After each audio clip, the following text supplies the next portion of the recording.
बच्चों, उम्मीद है आप सभी की तैयारी अच्छे से चल रही होगी। कई लोगों का कमेंट या फिर जो है ना, ये मत आ रहा था कि कुछ प्रीलिम्स के लिए भी मैं आपको कुछ गाइड करूं। तो मेरी कुछ योजना है और इस योजना को मैं आपके साथ शेयर करना चाहता हूं। मेरी योजना ये है कि इनिशियल स्टेज में मैं थोड़ा सामान्य प्रश्नों पे चर्चा करूँगा और उस टॉपिक पे चर्चा करूँगा जिसमें आपको बीपीएससी या अन्य पीसीएस परीक्षाओं में प्रश्न आते रहें उन टॉपिक्स पे। धीरे धीरे हम लोग थोड़े से कठिन प्रश्नों पे बातचीत करेंगे जो पीटी के लिए, प्रीलिम्स के लिए ज़्यादा ज़रूरी है। और जो रेयर फैक्ट होते हैं, आप रेयर यानी दुर्लभ तथ्य आप कह सकते हैं या कठिन प्रश्न है, क्योंकि मेरा मानना है कि सामान्य प्रश्नों का उत्तर तो आप आसानी से दे देते हैं, लेकिन वैसे टॉपिक का उत्तर आप नहीं दे पाते हैं या कहीं ना कहीं कन्फ्यूजन में गलत कर लेते हैं, जो नहीं होना चाहिए। तो ये मुख्यतः बीपीएससी या अन्य प्रोविंशियल सर्विसेज के लिए मैं रिकॉर्ड कर रहा हूँ। साथ साथ अन्य परीक्षाओं के लिए समान रूप से उपयोगी है। तो आइए बिना समय गंवाए हम लोग कुछ सामान्य प्रश्नों पर चर्चा करेंगे। फिर आगे का मैं रिस्पांस देखूंगा कि कैसा आपका रिस्पांस रहता है, कितना फ्रूटफुल रहता है। क्योंकि समय निकाल करके मैं तभी करूंगा जब ये फ्रूटफुल रहेगा। तो कुछ सामान्य प्रश्नों पर चर्चा करते हैं और इन प्रश्नों को तो आप नोट कर लें, टॉपिक को भी नोट कर लें। प्रश्न तो आसान ही रहेंगे। तो इस तरह के टॉपिक से प्रश्न आएंगे। तो उसमें पहला जो प्रश्न है, जैसे एक सामान्य सा प्रश्न है, आप सोलर सिस्टम से प्रश्न एक आते हैं किसी न किसी एग्जाम में, तो उसी सोलर सिस्टम से मैं एक सामान्य सा प्रश्न यहाँ पे रख रहा हूँ। जैसे सोलर सिस्टम का सबसे जो है ना हॉटेस्ट प्लैनेट कौन है, तो ये आपको पता होगा कि वेनस यानी शुक्र जो है ना हॉटेस्ट प्लैनेट है। यहाँ कन्फ्यूजन बहुत लोगों को मरकरी से होता है। तो मरकरी हॉटेस्ट प्लैनेट नहीं है, भले वो सन के सबसे नज़दीक है, लेकिन वो हॉटेस्ट नहीं है। हॉटेस्ट कौन है? वेनस। वेनस का एवरेज जो टेम्परेचर होता है वो आपको मरकरी से ज़्यादा होता है। वेनस के बारे में और भी आपको पता है, इसको जो है भोर का तारा यानी मॉर्निंग स्टार भी कहते हैं, इवनिंग स्टार भी कहते हैं। ठीक है, तो सोलर सिस्टम को अच्छे से पढ़ लेना है। इस प्रश्न को बताने का मेरा मकसद ये था कि आप इसको अच्छे से देख लेंगे वेनस को। ठीक है, वेनस है और वेनस के थ्रू पूरा सोलर सिस्टम को देख लेंगे। ठीक है, तो सोलर सिस्टम से एक प्रश्न आता है, तो इसको हम लोग देख सकते हैं। दूसरा प्रश्न है कि कर्क रेखा भारत के किन राज्यों से होकर के गुजरती है। तो कर्क रेखा भारत के किन राज्यों से होकर गुजरती है? आपने याद भी किया होगा, गुजरात, राजस्थान, मध्य प्रदेश, छत्तीसगढ़, झारखंड, वेस्ट बंगाल, त्रिपुरा और मिजोरम। तो ये आप मैप में देख करके इसको याद कर लेना। इसमें कन्फ्यूजन राजस्थान को लेकर के होता है कि राजस्थान का जो सबसे निचला भाग है वो थोड़ा सा भाग जो है ना कर्क रेखा, ट्रॉपिक ऑफ कैंसर से मतलब टच करता है, यानी आपको राजस्थान के निचले भाग से कर्क रेखा गुजरती है। ठीक है, इसी तरह से त्रिपुरा और मिजोरम भी याद कर लेना है। तो वहाँ पे कई लोग मेघालय से कंफ्यूज कर जाते हैं। ठीक है, कई लोग जो है ना मणिपुर से कंफ्यूज करते हैं, जिनको मैप की समझ नहीं है। अगर मैप की समझ है, अगर आपको मैप की समझ है तो फिर वो दिक्कत नहीं होगा। तो सबसे पहले इंडिया का जो मैप है, इंडिया का मैप आप अच्छे से स्टडी करें, तो इस तरह की चीज़ें मतलब क्लियर हो जाएगी। तो कहने का मतलब है कि आप तीन बातें यहाँ हो गई। राजस्थान से गुजरता है। ठीक है, मतलब 8 राज्यों से होकर के कर्क रेखा गुजरती है, जिसमें राजस्थान हो गया, त्रिपुरा हो गया और मिजोरम हो गया। मिजोरम से मेघालय नहीं है, मणिपुर नहीं है, क्या है आपका, मतलब एम से मिजोरम है, यानी मेघालय नहीं, मणिपुर नहीं, मिजोरम है। इसी प्रकार कई बार आपने देखा होगा कि प्रश्न पूछा जाता है कि जो भारत की बाउंड्री है वो किन किन देश से लगी है, ठीक है, और उसकी लंबाई कितनी है, सबसे ज़्यादा क्या है, या कौन कौन से राज्य किसी देश से लगे हुए हैं। उसी तरह से एक जो है ना देश है आपका भूटान, ठीक है। तो भूटान से, मतलब एक एग्जाम्पल के लिए मैं दे रहा हूँ आपको, म्यांमार याद कर लेना है, बांग्लादेश याद कर लेना है, चाइना याद कर लेना है, पाकिस्तान याद कर लेना है, ठीक है। तो ये सभी देश से कौन कौन से राज्य टच करते हैं, इसको याद कर लेना। तो यहाँ पे मैं भूटान की बात करूँगा। तो भूटान से कौन कौन से भारत के राज्य टच करते हैं, तो सबसे पहले टच करने वालों में क्या है, असम है, ठीक है। दूसरा आपका हो गया अरुणाचल प्रदेश है, ठीक है। तीसरा सिक्किम हो गया, और चौथा वेस्ट बंगाल भी आपको टच करता है। तो ये सामान्य प्रश्न, मैंने पहले ही कहा कि मैं सामान्य प्रश्नों पे चर्चा करूँगा, और मैप से देख करके इसको याद कर लेना है, अच्छे से देख लेना है। इसके बाद एक अगला प्रश्न है, जनजाति से प्रश्न आता ही है, तो किसी भी किताब में आपको मिल जाएगा ट्राइब्स के बारे में। तो यहाँ पे मैं एक फेमस ट्राइब्स का नाम लूँगा, और उस फेमस ट्राइब्स का नाम है चेचू। उस फेमस ट्राइब का नाम है चेचू। मैं पूरा नहीं लिख रहा हूँ कि मैं बहुत एक्सपर्ट नहीं हूँ, किसी तरह से काम चला रहा हूँ। तो चेचू जब मतलब पहले भी यूपीएससी तक में ये प्रश्न पूछा जा चुका है, ठीक है। चेचू जनजाति है, कहाँ पे है, तो ये आंध्र प्रदेश की जनजाति है, ठीक है। आंध्र प्रदेश की जनजाति है, ठीक है, चेचू।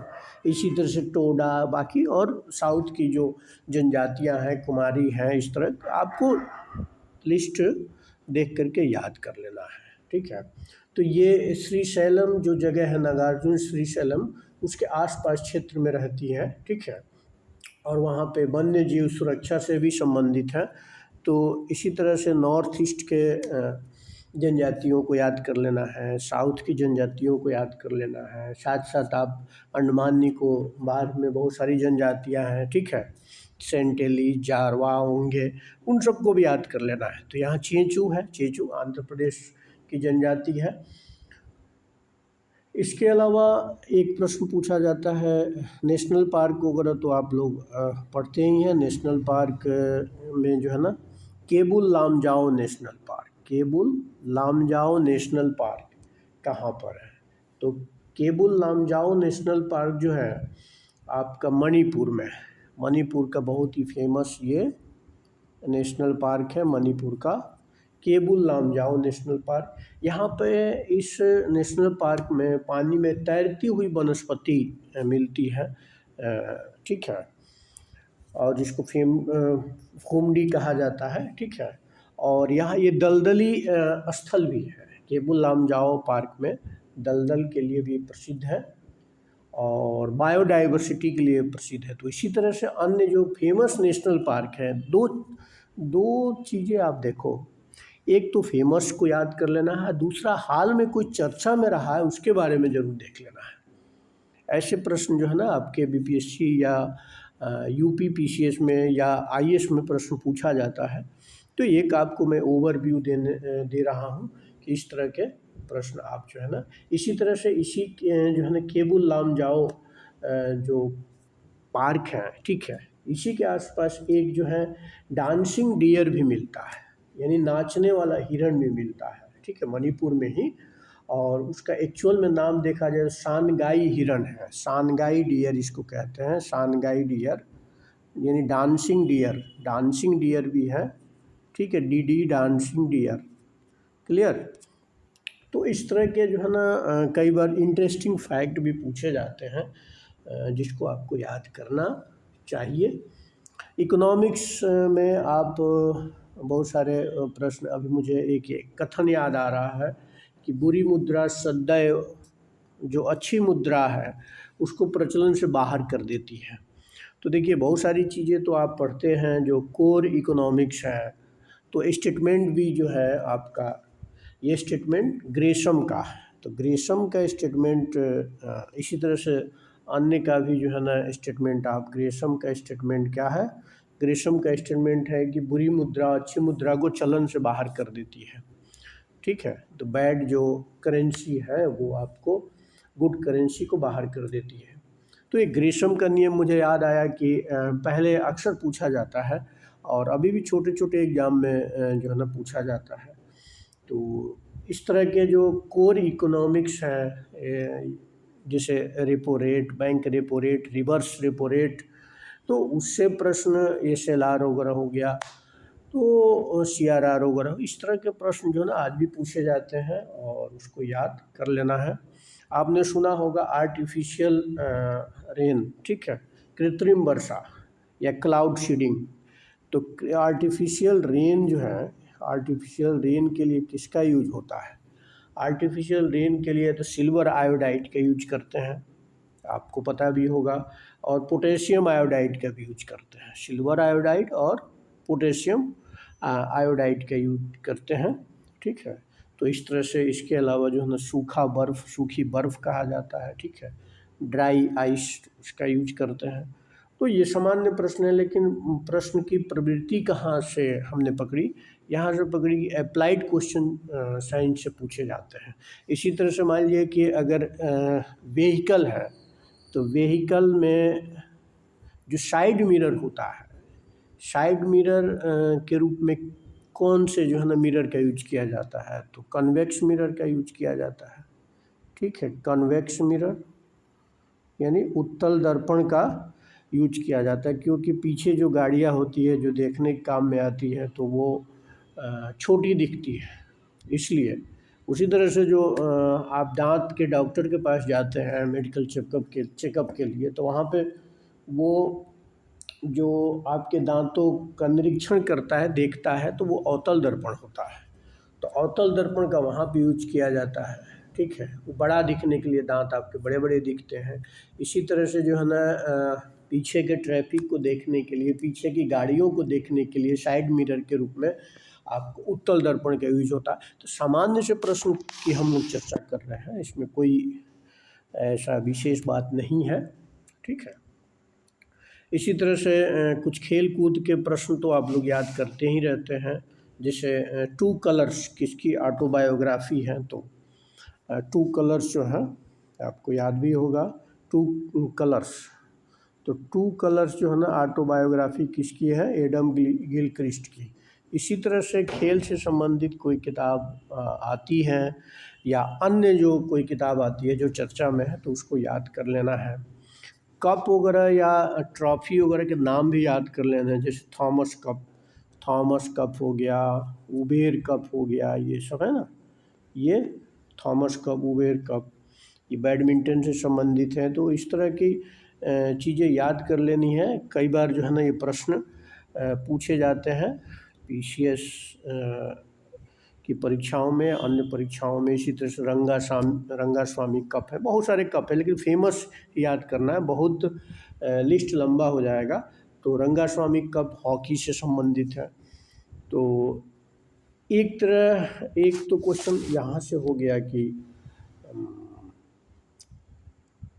खेल के ट्रॉफी से या कप से जो प्रश्न आते हैं उसको आप देख सकते हैं।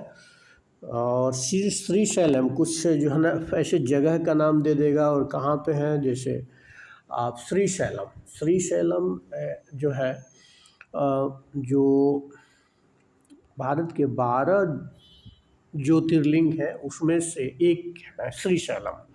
तो श्रीशैलम जो है ना भारत के 12 ज्योतिर्लिंगों में से एक है, लेकिन है कहाँ पे ये? तो ये AP में है, यानी आंध्र प्रदेश में है, ठीक है। तो श्रीशैलम का नाम हमने इसलिए लिया कि कई लोग कंफ्यूज करते हैं, ठीक है। कुर्नूल के पास ये श्रीशैलम है, इसको तेलंगाना में न कह करके हम आंध्र प्रदेश में कहेंगे। बनी ठनी, कई बार अगर देखें पेंटिंग्स या किसी लिटरेचर से प्रश्न आता है यानी आर्ट से प्रश्न आता है तो बनी ठनी बड़ा फेमस है। तो बनी ठनी क्या है? बनी ठनी एक जो है ना चित्र है जो राजस्थान में बनाई गई थी, और किस शैली की है? तो ये बहुत ही फेमस, आप अक्सर पढ़ते होंगे, किशनगढ़ शैली। तो बनी ठनी जो चित्र है वो किशनगढ़ शैली का चित्र है। और जैसे आप हम लोग यहाँ बिहार में क्या पढ़ते हैं, पटना कलम शैली, ठीक है, या पाल कला से संबंधित जो चित्र है, मधुबनी पेंटिंग है, उसी तरह से किशनगढ़ शैली है राजस्थान में जो जिसका विकास हुआ। और एक लास्ट क्वेश्चन है, बहुत ही सामान्य क्वेश्चन है कि कहाँ कहाँ कुंभ मेला लगता है? तो 4 जगहों पे कुंभ मेला लगता है। कुंभ मेला 4 जगहों पे लगता है, ये आपको पता होना चाहिए। सबसे पहले प्रयागराज यानी इलाहाबाद में, ठीक है। उसके बाद उज्जैन में लगता है, ठीक है।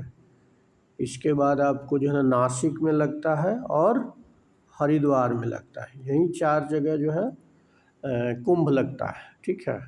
और ठीक है, 4-4 साल पे कुंभ लगता है, नहीं, एक का नंबर जो है ना 12वें साल आता है, यानी हर 12 साल बाद कुंभ लगता है, ठीक है। तो ये सभी सामान्य प्रश्न थे, और आगे हम लोग और टॉपिक पे डिस्कस करेंगे। सभी लोग जो है ना पढ़ते रहें और कमेंट भी करें इस को कैसे और बेहतर बनाया जाए। चलिए, थैंक्स फॉर वाचिंग।